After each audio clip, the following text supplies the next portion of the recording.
할렐루야 여러분.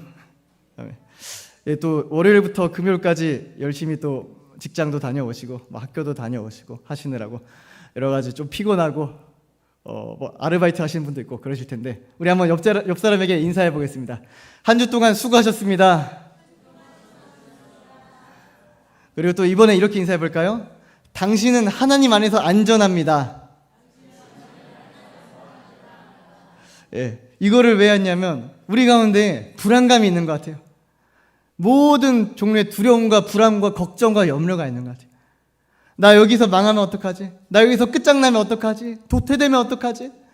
이런 거에 대한 질문과 고민과 그런 것들이 겉보기에는 그런 얘기를 나누지 않더라도 종종 그런 마음의 아픔들을 나누시는 분들이 있기 때문에 주님 안에 있으면요, 우리는 그냥 안전하다는 것을 깨닫는 것이 주님과 동행하는 과정이더라고요. 저도 보시면 아시겠지만 아직 완전한 불안에서 해방을 얻지는 못했겠지만 그 동행하는 과정을 저와 여러분들이 함께 걸어가시고 주님을 누리시고 주님을 함께 손잡고 같이 걸어갔으면 좋겠습니다. 최근 캔슬 컬처란 말이 있습니다. 영어죠. 제가 영어를 종종 얘기하는데 이게 직역하자면 사회적인 제거 문화라고 합니다. 사회적 제거 문화가 뭘까요? 유명인이나 공적 지위에 있는 사람이 논란이 될 만한 행동이나 발언을 했을 때 SNS나 인터넷 커뮤니티 등을 통해 대중의 공격을 받아요. 댓글 부대 있잖아요. 이 연예인 죽여야 된다. 이 연예인 나쁜 사람이다. 당장 끌어내려야 된다. 영화 하차시켜야 된다. 이 사람 드라마 내보내면 안 된다. 광고 다 캔슬시켜라. 캔슬 컬처. 그 사람의 사회적 지위와 공적을 모두 나락으로 보내는 것을 말합니다. 그러니까 나락간다라는 표현을 요새 인터넷에서 종종 쓰고 있습니다. 이게 얼마나 재밌고 심각한 현상이냐면 한 개그맨들이 모여서 이제 이 나락에 보내는 현상을 풍자하고 싶었어요. 너무 심하니까 애초에 이거를 재미있게 만들어 보자 하고 나락 퀴즈쇼라고 만들었습니다. 그러니까 거기 나와가지고 이제 예민한 질문을 던지는 거예요. 유명인은 딱 이렇게 강당 같은 데 섭니다. 질문을 던져요. 막 젠더 이슈, 대통령 누구 뽑았습니까? 이런 질문을 던지는 거예요. 그 공무원을 세워놓고 당신은 전에 뽑은 대통령을 고르시오! 이런 거래요. 대답은 못하겠죠. 그런 걸 하면서 웃음을 주는 콘텐츠를 만들었어요. 잘 먹혔어요. 조회수도 잘 나오고. 정작 그걸 주최한 개그맨들이 1년 뒤에 그 지역 비하 이슈로 나락에 가게 되었습니다. 그거를 기발한 아이디어로 만들었던 개그맨들조차 나락에 가버렸다는 거예요. 그리고 다행히 다시 재기하고 다시 영상 활동을 하고 있는데 이만큼 이게 웃기기도 하고 슬프기도 한 현상입니다. 죄 지은 사람 비판해야죠. 잠언서에도 매는 뼛속까지 깊이 들어간다고 했어요. 매 때려야죠. 잘못하면 지적해야죠. 고쳐야죠. 그러나 전 국민이 한마음이 돼서 어떤 사람을 자기 내면에는 분노를 쏟는 타겟으로 삼고 우리가 재판장이 된 것 마냥 하는 그런 모습들이 과연 아름다운 모습일까요? 때론 피말리지 않으세요? 때론 이 현실이 우리에게 너무 막막하고 참 정없다 싶지 않으세요? 우리 80년대, 90년대만 해도 이웃집에 가가지고 아줌마 물 한 잔 주세요 하면 델몬트 유리컵에다가 물 딱 냉장고에 꺼내 오셔서 보리차 잔뜩 탄 물을 따라서 나눠주셨어요. 그래서 좀만 더 가면 야, 너 밥도 먹고 가라고 모르는 아주머니 집에서 저녁에 고등어 조림까지 같이 먹고 갈 수 있는 그런 문화였어요. 그리고 아파트에 가면 관리실에 각 아파트에 키들이 다 꽂혀 있었어요. 그래서 아파트 관리 사무소장이 그 집집마다 모든 그 사람들 이름도 알고 집안에 무슨 일이 있는지 다 알아요. 그러니까 정이 있는 문화였어요. 2002년 월드컵 봐봐요.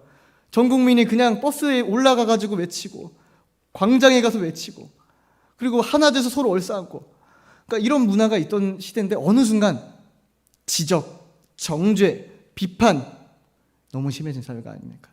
이게 지금 시대만의 문제는 아니었습니다. 항상 있을 수 있는 문제였죠. 오늘 본문에 보면 유대인들이 일으키는 지금 재판이 있습니다. 공식 재판도 아니고 사적인 재판이죠. 표면적으로 보면 간음한 여인을 가지고 돌로 쳐서 그 자리에서 즉결 처형하겠다. 이런 재판으로 보입니다. 근데 자세히 이 이면을 들여다보면 이 여자를 두고 예수님이 어떻게 대답하는지 예수님을 시험해서 곤란에 빠뜨려 사회적인 나락에 보내고자 하는 나락 공작이었다는 것입니다. 이때도 나락 퀴즈쇼가 있었다는 거예요. 둘 중에 하나를 고르시오! 예수님한테 골라야 돼요. 첫 번째 돌로 치라. 두 번째 돌로 치면 안 된다. 둘 다 고를 수가 없습니다. 왜? 첫 번째 돌로 치라를 고르는 순간 그 당시에 사형법 권한은 로마 시민들에게밖에 없었습니다. 로마의 재판장들밖에 없었어요. 이스라엘 사람들이 속국이면서 함부로 누굴 심판한다? 이건 있을 수 없는 일이었어요. 더 나아가서 예수님이 그동안 무슨 말씀하셨어요? 우리 산상수훈에 가면 내 이웃을 내 몸과 같이 사랑하라. 왼뺨을 맞으면 오른뺨도 돌려대라. 그랬는데 거기서 모세의 율법을 어겼기 때문에 쟤는 돌로 쳐도 마땅하다. 이러는 순간 예수님의 이미지가 완전히 반감이 되고 논란이 되고 사람들은 혼란에 빠지는 거예요. 쉽게 칠 수 없어요. 두 번째, 돌로 치지 않는다. 그 모세의 율법을 정통으로 어기는 그런 격이 됩니다. 당당하게 말하기엔 너무나 논란이 커진다는 것이죠. 바리새인들의 고발의 근거는 레위기 20장 10절 말씀인데요. 이거를 세번역 말씀으로 좀 더 제가 보기 쉽게 가져왔습니다. 남자가 다른 남자의 아내 곧 자기의 이웃집 아내와 간통하면 간음한 두 남녀는 함께 반드시 사형에 처해야 한다. 법이에요. 근데 너무 옛날 법이에요. 율법의 1.1획도 다 이루어진다고 하셨지 이걸 그대로 고지고대로 적용해라라고 하지 않으셨어요. 그리고 여기 우리 본문을 자세히 볼까요? 본문이 아니라 레위기 말씀 자세히 보면 간음한 두 남녀, 개역개정에는 간부와 음부라는 말을 쓰는데 제가 무슨 뜻인지는 몰라서 세번역으로 가져왔어요. 그러면 여자 혼자 간음을 할 수 있습니까? 여기 누가 한 명 더 왔어야 됐어요? 네, 남자도 왔어야 됐어요. 근데 남자는 안 될 것 같아요. 첫 번째, 남자가 달리기가 빨라서 먼저 도망갔다. 두 번째, 사회적 지위가 있거나 뭔가 뒷돈으로 빼들려서 달아났다. 이렇게 볼 수 있는 상황밖에 안 되는 겁니다. 이 바리새인과 율법학자들이 애초에 공정한 재판을 하지 않았어요. 이들도 지금 율법을 제대로 지킨 게 아니에요. 그래놓고 재판을 열고 있는 겁니다. 어떤 의도로 율법을 완성시키고자 지키고자 아니야. 사람 두 명을 매장시키고자. 한 명은 물리적인 매장, 한 명은 정치적이고 영적이고 사회적이고 어떤 조직적인 그런 매장, 그걸 시키려고 했던 것입니다. 이들의 행위가 굉장히 악랄했어요. 예수님을 캔슬시키려 했습니다. 예수님을 나락으로 보내려 했습니다. 이게 사단의 전략입니다. 우리한테도 말씀을 가지고 공략합니다. 말씀을 가지고 옳은 것을 가지고 해라라고 종용합니다. 그리고 우리가 죄를 지을 때 말씀을 가지고 합법적으로 공략합니다. 너 죄 지었어. 너 이 죄 끊는다고 했잖아. 담배 안 핀다면서. 너 그런 영상 안 본다면서. 너 그거 안 한다면서. 너 하나님 앞에 죄 지었어. 너 하나님께 버리실 거야. 이번에 네가 넘어지잖아. 영적으로 못 일어날 거야. 이런 식으로 사단은 우리한테 돌을 던지려고 하고 영적인 불화살을 쏩니다. 영적으로 보이지 않는 불화살을 우리의 영혼에 쏴서 우리 심령과 우리의 정신까지 영까지 모두 다 파괴시키려고 하는 게 사단의 공격입니다. 그래서 자책은 회개가 아닙니다. 자책은 사단이 주는 메시지를 불화살을 잡아가지고 손으로 잡고 자기 심장에 꽂는 거예요. 사단이 불화살 이쪽에 쐈는데 내가 화살 딱 잡았어요. 멋지게. 영화 호크아이 그 아시죠? 어벤져스에 화살을 휙 잡았어요. 그래놓고 버려야 되는데 지한테 퍽 꽂아요. 이게 자책입니다. 자책은 회개도 아닐 뿐더러 반성도 아닐 뿐더러 여러분의 심장을 정신과 영혼을 갉아먹고 우울증으로 이끌어서 죽어야 하나? 거기까지 끌고 가는 게 사단의 전략입니다. 사랑하는 성도 여러분, 제가 정말 진심으로 말씀드리건데 여러분 안에 남을 공격하는 그 비판 그런 건 많이 없을 것 같아요. 우리가 예수님을 믿는 자녀로서 남을 비판하는 거는 좀 꺼려해요. 근데 자기 자신은 너무 쉽게 비판하는 경향이 있어요. 내 거라고 생각해요. 아니요, 여러분의 몸도 하나님의 권한 아래 있음을 믿으셔야 합니다. 그리고 하나님의 것이에요. 내 게 아니에요. 함부로 하나님의 주신 육체에 칼과 비수와 불화살을 꽂지 마시기를 축복합니다. 비판, 더 나아가 자책마저 여러분은 하지 않으셔야 하는 것입니다. 세상은 이런 식으로 사회적인 공격을 합니다. 요즘 어떻습니까? 인스타그램 여러분은 안 하실 거예요. 뭐 옛날 페이스북도 있고 그리고 막 인터넷 맘카페 있죠. 맘카페도 있고 무슨 커뮤니티도 있고 여러 가지가 있고요. 유튜브 댓글이 있죠. 여기서 사회적으로 끊임없이 사람들에게 이런 메시지를 보냅니다. 예뻐야 사랑받을 수 있어. 너 외모가 그게 안 되잖아? 그럼 너는 도태돼요. 인정받을 수 없고 너는 불이익을 받아. 면접에서 불이익을 받고 인간관계에서 너는 약간 을이 될 거야. 너 직장에서 실수하잖아? 이번에 진급 못해. 잘릴 수도 있다. 불안감을 조성하고 징계하고 처벌하려 합니다. 너 대학교 이번에 합격 못하면 큰일 나는 거야. 너 끝장이야. 재수는 없어. 대학 이거 진짜 중요해. 여러분들은 이미 지난 시기여서 대학이 그렇게 중요하지 않다고 생각할 수 있습니다. 여러분 대학 중요합니까? 누가 물어보면 중요하지. 근데 괜찮아. 다가 아니야. 이렇게 얘기하시잖아요. 내 수험생들은 이걸 위해 10년 동안 공부했기 때문에 이게 장난이가 아닌 거예요. 떨어지면 인생의 절반이 넘는 세월을 부정당한 느낌이 되는 거예요. 심각한 게 되고 면접에서 떨어져? 야, 너 취업할 수 없어. 너 끝장나는 거야. 이런 메시지를 사단이 불화살로 던져요. 그리고 더 심각하게 이제 너가 또 죄를 졌다고. 너 이제 끝났어. 너 하나님께 쓰임 못 받아. 너 그런 식으로 하잖아? 너 준비 안 되잖아? 하나님 너 버리실 거야. 사단의 공격. 너 하나님께 쓰임 못 받을 거야. 하나님이 너 부르셨다고? 아니야. 그거 취소될 거야. 너 이거 잘해야 돼. 이거 준비 잘 돼 있어야 돼. 너 기술이 있어야 돼. 너 능력 있어야 돼. 이거 너 실수 계속 하잖아? 언젠가 파면당해. 탈락당해. 너 직위 해제돼. 이런 식으로 사단이 우리를 공격하고 불안감을 조성하고 우리를 괴롭히고 잠 못 들게 만들고 얼굴에 다크서클보다 더 큰 수심을 일으키고 있는 거예요. 그래서 이게 얼마나 심각하냐면 지금 우리 나이뿐만 아니라 최근 발표된 한국 청소년 정신건강 위기 보고서에서 충격적인 현실을 보여줍니다. 수요 예배 때도 지용철 목사님께서 이러한 말씀을 하셨는데요. 저도 이런 자료를 하나 준비하겠습니다. 11년 연속 청소년 사망 원인 1위는 고의적 자해, 사망 원인이라 했죠. 즉 자살입니다. 우울증으로 진료받는 아동 청소년의 수가 5년 사이 75% 급증했습니다. 5명 중 1명은 최근 1년간 자해 경험이 있습니다. 한때 온라인상에 자기 팔에 상처가 있는 것을 자랑하는 챌린지가 유행했다고 합니다. 저도 상상도 못한, 제 시대도 상상 못한 일이고요. 여러분 세대는 더더욱 상상 못한 일이죠. 팔에 상처가 있는 걸 자랑하는 거예요. 인스타에 올리는 거예요. 그리고 죽고 싶다고 생각한 적이 있다는 청소년의 응답률이 60%가 넘는, 반절이 넘죠. 이게 얼마나 심각한 문제인지를 우리에게 알려주고 있습니다. 이것이 우리가 지금 길 갈 때 보이는, 여러분 집에 있는, 그리고 우리 주변에 살아가는, 우리 교회에 있는 모든 아동 청소년 구성원들의 현실인 것입니다. 끊임없이 비교하고 너 이러면 큰일 나. 너 이러면 집 못 사. 너 결혼 못 해. 집 못 사면 결혼 못 해. 집은 서울에 있어야 돼. 직장 인서울이어야 돼. 중견기업은 가야 돼. 너 중소기업 다닌다고? 너 패배자야. 너 키가 작아? 패배자야. 끊임없이 서로가 허들을 만들면서 급을 나누면서 억압하고 억압하는 이 캔슬 컬처에 우리가 살고 있는 것입니다. 그렇다면 이 세상의 비교, 비방, 심판의 이 돌멩이들, 이것을 우리 어떻게 극복해야 될까요? 오늘 본문에 예수님께서는 명확한 해결책을 제시합니다. 죄 없는 자가 먼저 돌로 쳐라라고 말씀하십니다. 그 다음에 바닥에 글씨를 앉아서 쓰십니다. 예수님이 쪼그려서 이렇게 글씨를 쓴다고 생각하면 약간 귀엽지 않으세요? 이 상황은 심각한데요. 예수님이 이렇게 쪼그려가지고 이렇게 글씨를 쓰고 계셔요. 좀 어떤 느낌이었을까요? 위험이 있었을까요? 아니면 귀여우셨을까요? 저는 궁금했어요. 뭐가 궁금했냐면 죄 없는 자가 먼저 돌로 쳐라 한다고 사람들이 떠날까요? 그 말이 그렇게 충격적이었을까요? 그게 그렇게 수치심이 들고 그 자리에 뜰 만큼 좀 압박감이 심한 말이었을까요?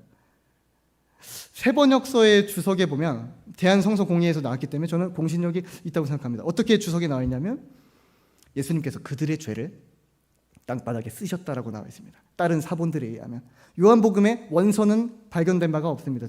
다 사본의 사본들인데요. 어떤 사본에는 그들의 죄를 땅바닥에 예수님이 쓰셨다라고 되어 있어요. 여기서 무리 중에서 간음을 한 번도 안 해본 사람만 있을까요? 간음해본 사람이 있었을 수 있겠죠. 근데 그 사람의 죄가 적히고 있어요. 나만 아는 건데. 그걸 본 사람이 자랑스럽게 돌을 들고 던질 수 있었을까요? 당장 도망가고 싶었을 거예요. 다른 주석서나 다른 성경학자들에 따르면 거의 성경을 구절을 썼다 뭐 다른 내용을 썼다 알 수 없다라고 다양한 해석이 나오기 때문에 이것은 그냥 참고만 하시면 좋을 것 같아요. 그러나 저는 이게 맞다고 생각해요. 땅에 그들의 죄를 적었기 때문에 그 자리에 돌을 내려놓고 도망칠 수밖에 없는 거예요. 더 이상 견딜 수가 없는 거예요. 자, 이 캔슬 컬처, 서로가 서로를 비방하고 지적하고 정죄하는 문화를 해결할 수 있는 방법은 내가 죄인임을 깨닫는 것입니다. 이들은 재판장이 되려 했습니다. 하지만 심판자가 될 수가 없었습니다. 왜냐하면 그들도 예수님의 은혜가 필요한 죄인들이었기 때문이었습니다. 요한복음 8장 11절에서 예수님 이렇게 말씀하세요. 그 전에 여자여 너를 정죄하던 이들이 어디 갔느냐? 다 갔습니다. 그때 예수님이 대답하되 주여 없나이다. 나도 너를 정죄하지 아니하노니 가서 다시는 죄를 범하지 말라 하시니라. 율법상으로는 죽여 마땅하고 돌맞아 마땅한 죄인인데 예수님도 그걸 모르시지 않고 심판자 하나님이신데 내가 너의 죄를 사하니 정죄하지 아니하노니 다시는 죄를 범하지 말아라. 여러분, 심판보다 은혜가 먼저입니다. 심판보다 은혜가 왜 먼저냐 하면 하나님께서 세상을 이처럼 사랑하사 독생자 그 외아들을 주셨으니 이는 그를 믿는 자마다 멸망하지 않고 영생을 얻게 하려 하심이니라. 하나님께서 독생자를 세상에 보내신 것은 세상을 심판하려 하심이 아니요 세상을 구원하려 하심이니라. 아멘.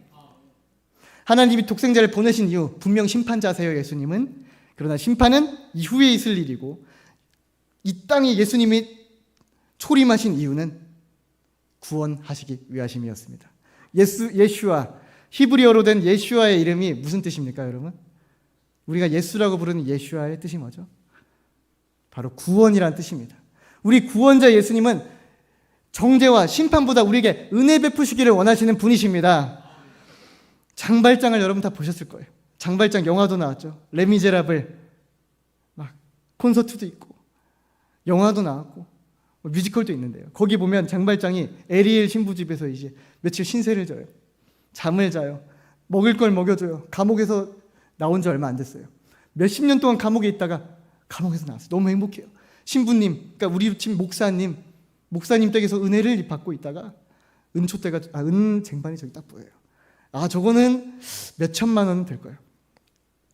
저거 몇 개 있으면 몇 억에 되지 않을까? 저걸 가지고 있으면 나 굶어 죽진 않아. 저걸로 사업을 할 수 있어. 선박 사업을 할 수도 몰라. 내가 새롭게 인생을 재개할 수 있을 것 같아요. 처음엔 작은 욕심이 옵니다. 하지만 욕심이 잉태한 즉 죄를 낳고 죄가 장성하면 사로잡습니다. 욕망이 사로잡고 결국에 밤에 그 은쟁반을 가지고 도주를 하기 시작합니다. 냅다 뛰는 거예요. 어느 모습과 비슷하냐면 처음에 빵을 잡고 도망치던 때와 똑같은 행동을 하고 있는 거예요. 개가 토한 것을 도로 먹고 그런 것처럼 다시 그 범죄를 수천 번을 후회했던 그 범죄를 다시 반복하고 도망가고 있는 거예요. 그래놓고 금방 잡힙니다. 병사들이 저 쟁반 제 거 아닌 것 같은데 저 신부님 집에 있던 것 같은데 하고 잡아서 다시 데리고 옵니다. 그때 에리엘 신부님이 보자마자 어떻게 하십니까?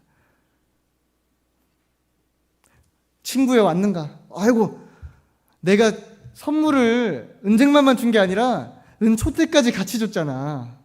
왜 은초대까지는 안 가져갔어? 아이고 또 급해가지고 그냥 갔구만. 이거 같이 가져와. 자루에 이것도 넣어. 보내줘요. 빨리 보내줘요. 아이고 다음에 또 가. 이렇게 했습니다. 여러분, 정죄와 심판이 사람을 바꿀 수가 있을까요? 돌을 던져고 지적하면 사람이 바뀔까요? 지적한다면 표면적으로 행동을 바꿀 수는 있습니다. 하지만 진짜 사람을 바꿀 수 있는 것은 바로 에리엘 신부와 같은 예수 그리스도의 사랑에 말미암은 은혜밖에 없습니다. 은혜가 부어졌을 때 그 사람의 마음에 감동을 받고 그 사람의 내면 깊숙이 있는 심령의 감동과 그 은혜에 대한 감격과 그 사랑이 그 영혼을 변화시키기 시작합니다. 깨달게 시작합니다. 회개가 임하기 시작합니다. 오직 정죄가 아니라 우리를 바꿀 수 있는 것은 예수 그리스도의 보혈, 예수 그리스도의 희생, 자기 자신을 값없이 내어준 주님의 사랑밖에 없음을 여러분 믿으시길 축복합니다. 감옥으로 변화될 일이었으면 감옥에 있는 사람이 전부 다 변화됐을 거예요. 채찍질로 변화될 거였으면 채찍만 맞으면 사람들이 다 의인이 됐을 거예요. 지적과 정죄, 손가락질, 비방, 수군됨은 사람을 더 갉아먹고 괴롭고 지치고 싸늘해지고 창백해지게 만들게 되는 거예요. 그래서 우리는 예슈아, 약간 이름의 뜻을 알아봤죠. 예슈아의 뜻 구원이잖아요. 에베소서 2장 8절에 보면 우리 이것을 함께 합독하시길 원합니다. 에베소서 2장 8절 시작. 너희는 그 은혜에 의하여 믿음으로 말미암아 구원을 받았으니 이것은 너희에게서 난 것이 아니요 하나님의 선물이라. 아멘. 여러분 믿으십니까? 은혜에 대한 정답이 나와 있습니다. 은혜가 무엇입니까? 은혜가 무슨 뜻이라고요? 하나님의 선물이다. 여러분 한번 저를 따라해 주시기 바랍니다. 은혜는 하나님의 선물이다. 은혜는 하나님께서 값없이 우리에게 부어주신 은총이고 호의고 사랑이고 선물인 것입니다. 은혜가 근데 무슨 뜻이냐고 좀 더 구체적으로 한번 풀이해보고 싶은데요. 여러분 만약 누가 와서 이렇게 질문한다면 어떻게 하시겠어요? 권사님, 은혜가 도대체 무슨 뜻이에요? 집사님, 은혜가 뭐예요? 이렇게 딱 질문을 받았어요. 은혜 우리가 많이 쓰는 말인데, 좋은 말인데, 그거 그냥 하나님이 그 베풀어 주시는 그 뭔가 그 좋은 거, 선물, 이런 거라고 할 수 있는데, 구체적으로 히브리어로는 은혜를 헨이라고 합니다. 그것의 뜻은 자격 없는 자에게 주어지는 특별한 호의, 은총이란 뜻이에요. 자격이 없는 자에게, 나는 그걸 받아 마땅하지 않은데, 나에게 그것이 오는 것이 합당하지 않은데, 나는 주님 앞에 죄밖에 진 것이 없는데 예수 그리스도께서 우리를 흘려주신 피와 보혈과 죽음으로 우리의 죄를 모두 용서해 주신 선물과 은혜와 은총인 거죠. 제가 2주 전에 죄송합니다.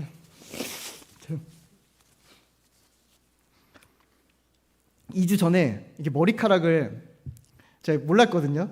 설교 도중에 잘 몰랐어요.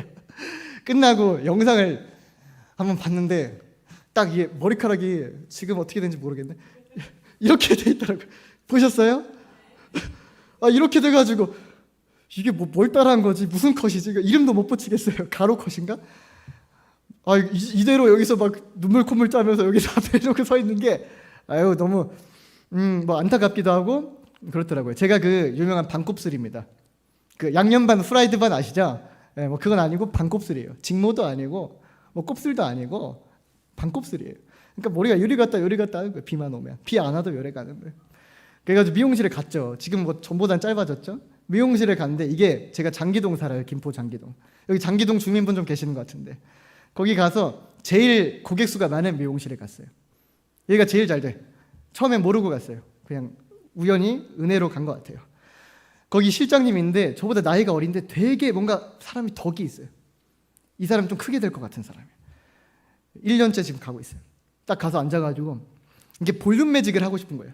볼륨 매직 모르시는 분 없으시죠? 설명 안 해도 되죠. 볼륨 매직은 머리 꼬부라진 거를 이렇게 쫙 피는 거죠. 이게 좀 너무 막 빠듯하지 않게 좀 볼륨 있게 피는 거. 이걸 한번 하고 싶어서 물어봤어요. 얼마예요?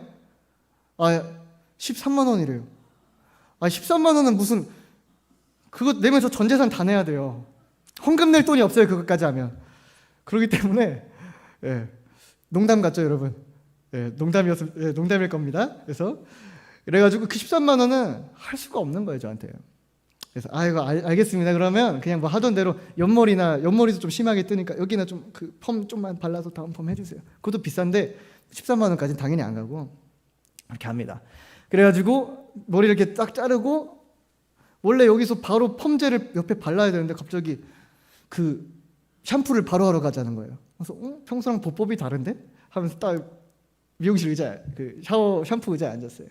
샴푸를 해주시고 딱 끝나가지고 그냥 별 생각 없었어요. 제가 뭐 눈치가 그렇게 있진 않거든요. 딱 앉아가지고 이제 또 기다리는데 갑자기 가만히 멍 때리고 있는데 앞머리에 갑자기 약을 딱 바르기 시작하는 거예요. 아무 말도 없이 펌 약을 앞머리에 바르는 거예요. 한 1초 정도 고민하다가 왜 이러지? 너무 감동적인 거예요. 설마 이거 뭐 해주시는 거예요? 그러니까 예, 해드려야죠. 단골 고객인데. 그래서 너무 감동이고 그런데 제가 이거 받을 자격이 있나요? 아니 제가 무슨 이 은혜를 제가 어떻게 하죠? 실장님이 이거 어떻게 하죠? 이거 너무 미안한 거 좀. 제가 이것까지 할 건 아니잖아요. 제가 할 수 있으니까 해드리는 거예요. 딱 이렇게 하시더라고요. 너무 멋졌어요. 이런 남자 멋진 것 같아요. 그렇게 하는 걸 보면서 너무 감동적이더라고요. 가격표대로면 저는 볼륨 매직을 할 대가를 내지 않았는데 가격표 율법대로면 조문대로면, 적힌 종이에 적힌 글자대로면 나는 머리를 볼륨 매직까지 할 자격이 없는 사람인데, 그 자격이 없는 사람에게 호의로, 사랑으로 그냥 아낌없이 해줄 수 있으니까, 아무것도 바라지 않고 베풀어 주는 것, 그것이 은혜인 것입니다. 이 작은 사건을 통해서도 하나님께서 저에게 예수 그리스도의 은혜가 어떻게 세상에 펼쳐지는지 보여주신 것 같아요. 십자가의 은혜가 가장 고상하고 가장 유일한 우리의 진리이자 우리의 희망이자 우리가 선포해야 될 유일한 은혜는 맞아요. 근데 그 은혜를 통해서 아까 에리엘 신부처럼 자기가 희생하면서까지 사람을 살리는 사랑, 그리고 이 실장님처럼 사랑하는 사람에게, 자기 고객에게 아낌없이 자신 걸 베푸는 것, 이것이 사랑과 은혜라는 것이죠. 은혜 주신 분도 주님이십니다. 그리고 믿게 하신 분도 주님이십니다. 그리고 구원해 주신 분도 주님이십니다. 그 모든 은혜를 베풀어 주신 분은 우리 주 예수 그리스도십니다.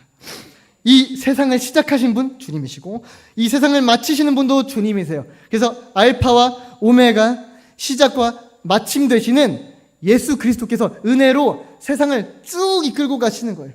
사람의 공로와 사람의 의지는 여기에 관련이 없습니다. 노아가 당대 의인이라고 성경에 나와 있어요. 근데 그 앞에 뭐라 나와 있냐면, 노아가 하나님께 은혜를 입었더라. 그는 당대 의인이어서 하나님과 동행했더라. 그럼 노아가 하나님과 동행한 것은요, 본인의 공로로 동행한 거예요? 의로워서 하나님과 동행했을까요? 그러면 은혜가 아니죠. 앞에 나온 자격 없는 자에게 주어지는 것이 은혜이기 때문에, 노아가 은혜를 입었더라, 그는 의인이어서 하나님과 동행했더라가 되려면 그는 하나님이 먼저 찾아와 주셔서 은혜를 베풀어 주셨기 때문에 의인으로 칭함받고 하나님과 동행할 수 있었던 것입니다. 요한 1서에 나오는, 우리가 먼저 하나님을 사랑한 것이 아니고 하나님께서 먼저 찾아오사 우리를 사랑해 주신 것입니다. 그리고 예수 그리스도를 십자가에 못 박게 하심으로 그분의 우리를 향한 사랑을 실제적으로 확증하셨느니라, 이렇게 우리에게 증명하신 것입니다. 그래서 역사를 영어로 히스토리라고 해요. 히스토리. 히스는 그의, 스토리는 이야기죠. 그러면 히스토리는 그의 이야기, 그분의 이야기죠. 그럼 모든 역사, 알파와 오메가 되신 주님의, 예수님의 이야기라는 사실입니다. 즉 예수님이 주인공이시고 하나님이 감독 되시고 성령님이 작가가 되셔서 이 창세기부터 요한복음까지, 구약과 신약, 그리고 지금의 성령 시대까지 모든 역사를 주님께서 주관하시고 쓰시고 개입하셔서 오로지 한 분 예수 그리스도를 위해서 이야기가 써지고 있는 거예요. 근데 그 이야기에 여러분의 삶이 오늘도 노크해서 주님께서 찾아오십니다. 그래서 여러분의 인생을 통해서 이 히스토리를 만들어가고 싶어 하세요. 사도행전은 28장까지 있잖아요. 네, 사도행전 29장.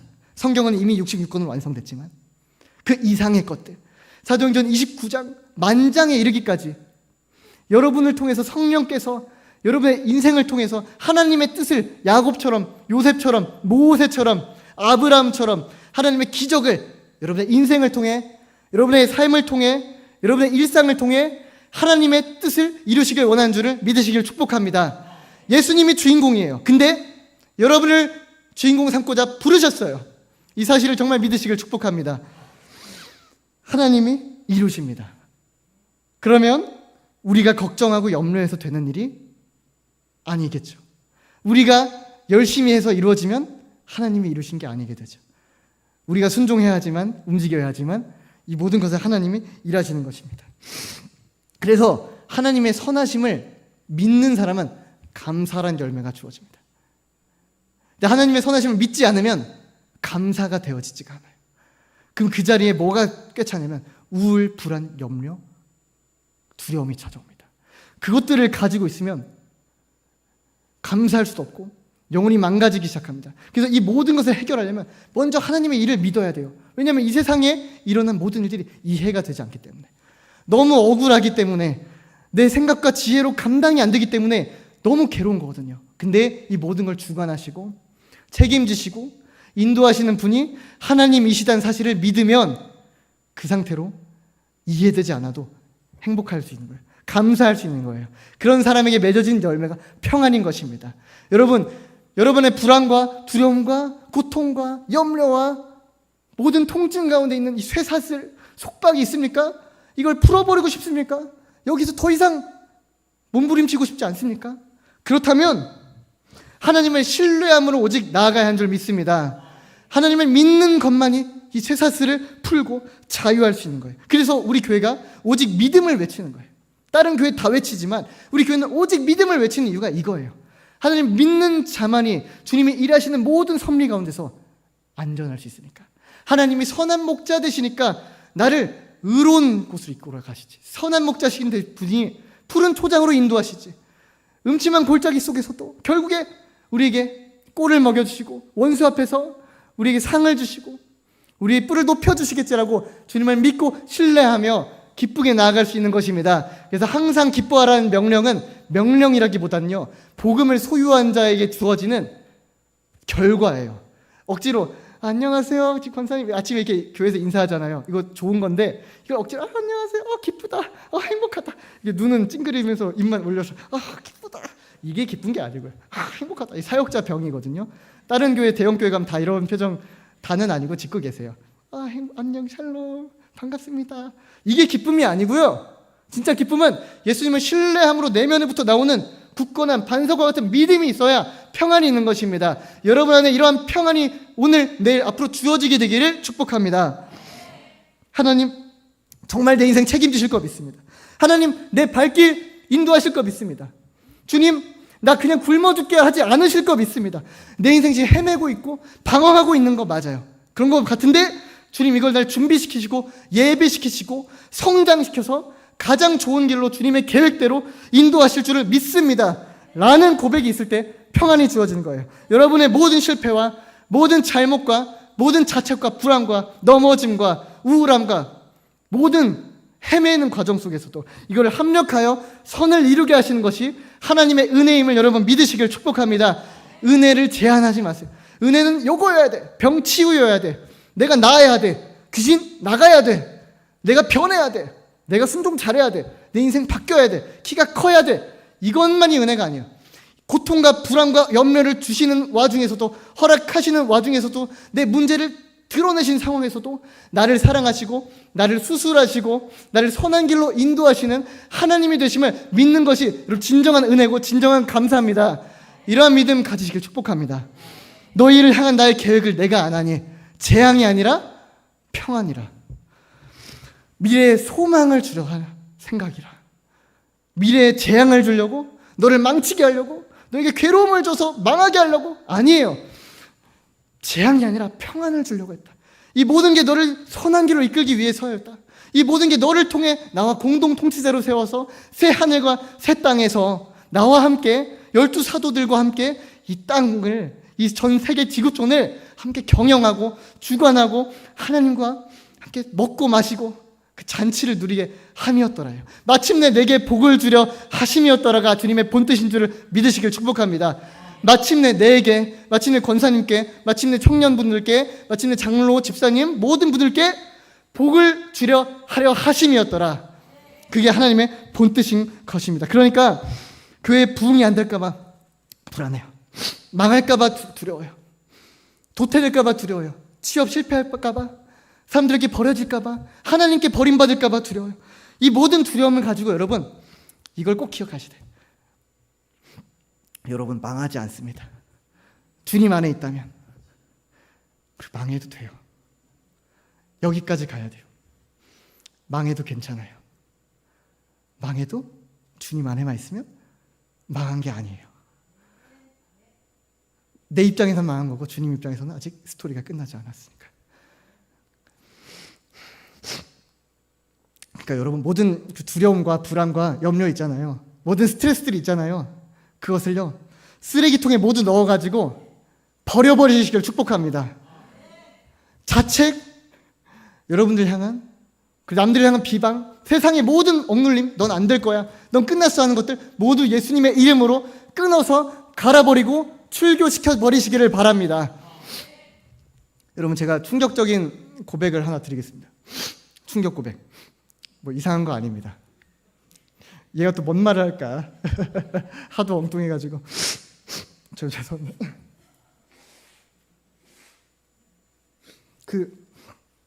제가요 사실 공대생이에요. 그렇게 안 보이지 않습니까? 네, 제가 공대생인데요. 무늬만 공대생이지 사실 공업수학에서 너무 어려워요. 일반 수학이랑 달라요. F를 맞았어요. 살면서 처음으로 F 맞아봤어요. 그리고 물리학이 있어요. 물리학이 있는데 원투가 있는데 2에서 그 전기를 배우거든요. 하나도 이해가 안 돼요. 이해하고 싶지도 않고 오른나사의 법칙이 있거든요. 이거 잘 아시는 분 우리 교회 목사님 중에 한 분 계세요. 저한테는 물어보시면 안 되고 아직은 그분한테는 물어보셔도 좋습니다. 아마 아실 거예요. 전 그런 거 못해요. 근데 지옥의 4학년 이제 졸업시험이 펼쳐진 거예요.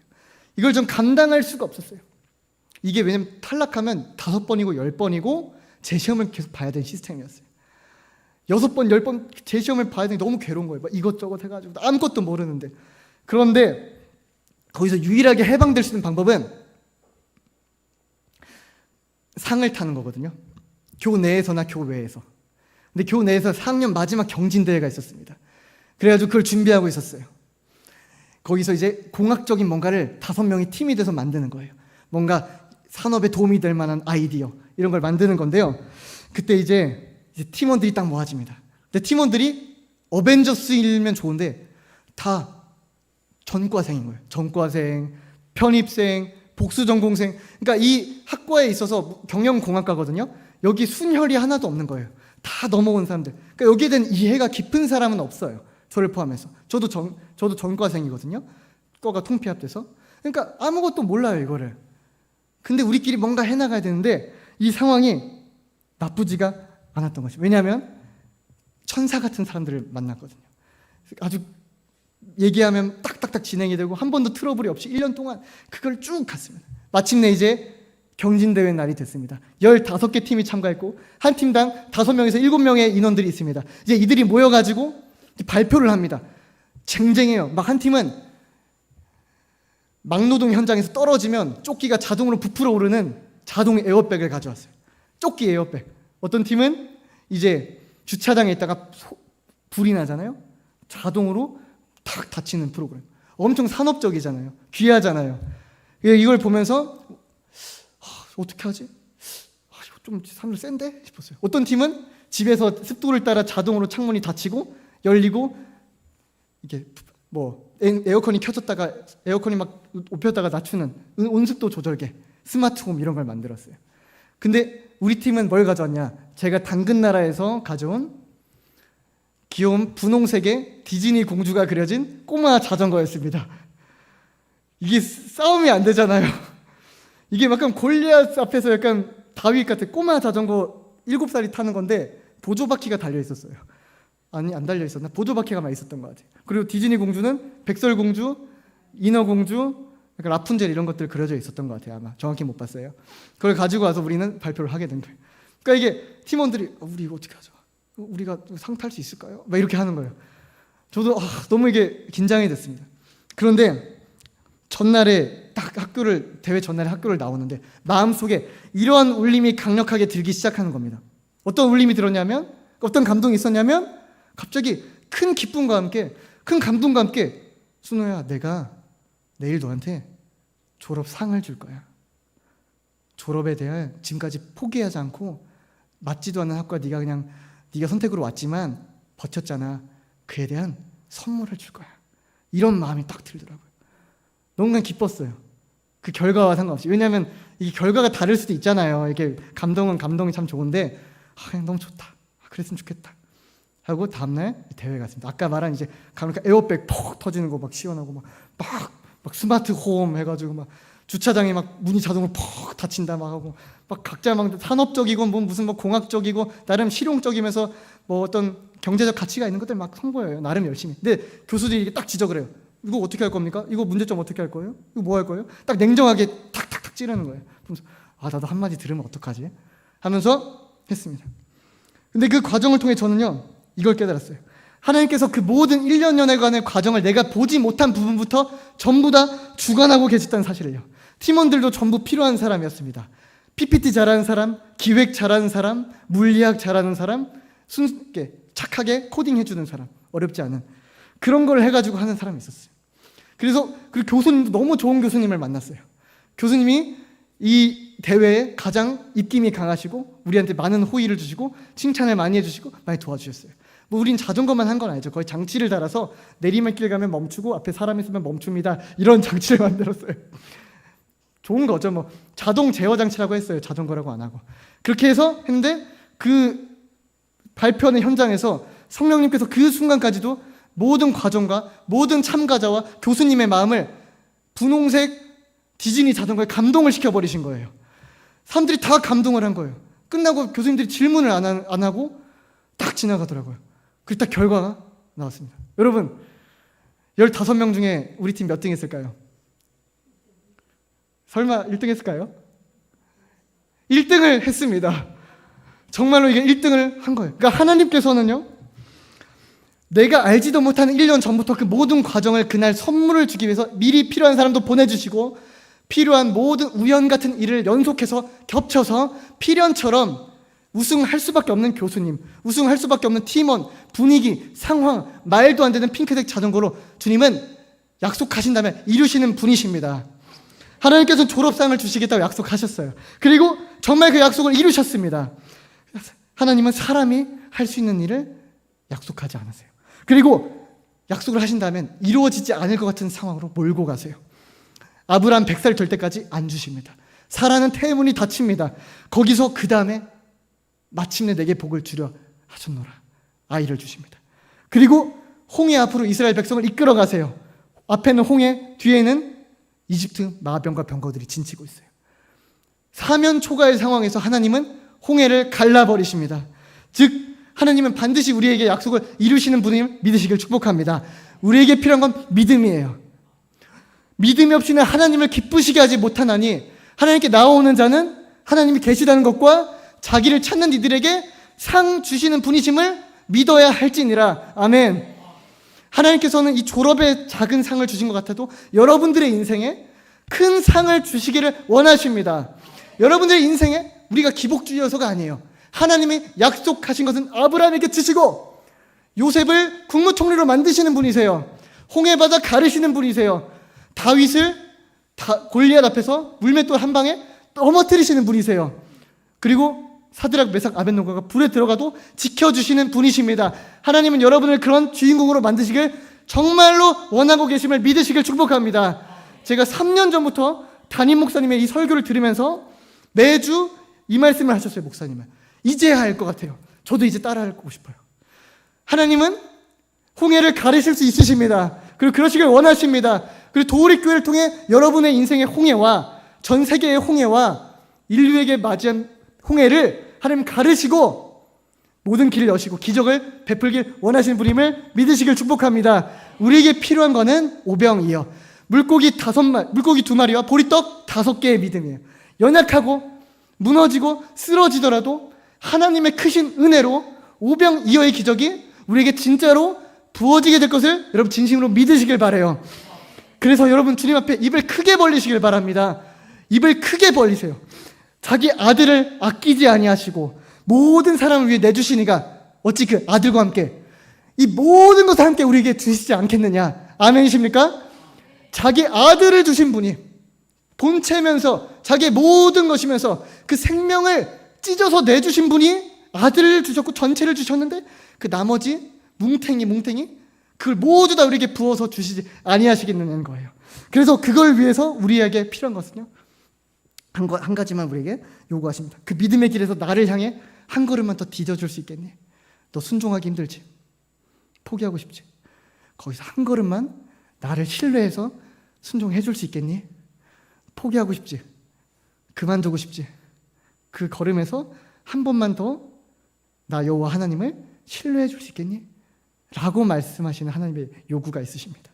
그래서요, 정말 참기 힘든 그 순간 한 번만 더 참아줄 수 있겠니? 너의 기질과 습성, 너의 가치관, 머리에 든 옛 재화를 나를 위해 한 번만 더 바꿔줄 수 있겠니? 하나님 우리에게 오늘 요구하시더라는 거예요. 따라서 이 모든 것이 전부 다 우리에게 복을 주려 하심이었다를 주님의 큰 은혜의 섭리 안에서 여러분 믿으시길 바랍니다. 그리고 이 모든 것이 전부 다 마침내 은혜였습니다. 나의 나된 것은 다, 도우리교회가 도우리교회 된 것은 다, 여러분의 인생길이 지금 이 과정을 겪는 것은 다 하나님의 은혜였습니다. 슬프나 기쁘나 빈에 처하나 부에 처하나 넘어지나 다시 일어나나 사랑받으나 버려지나 홀로 있는 것 같으나 하나님의 은혜와 형통함에 있거나 어떤 상황과 처지에서도 하나님의 은혜 안에서 주님의 섭리와 사랑 안에서 만족하시는 법을 배우시고 주님과 함께 동행하셔서 내가 노력하지 않아도 안전하구나, 주님의 손 안에 있다면 망해도 괜찮구나 라는 여러분 굳건한 믿음을 소유하시길 주님의 이름으로 축복합니다. 기도하시겠습니다.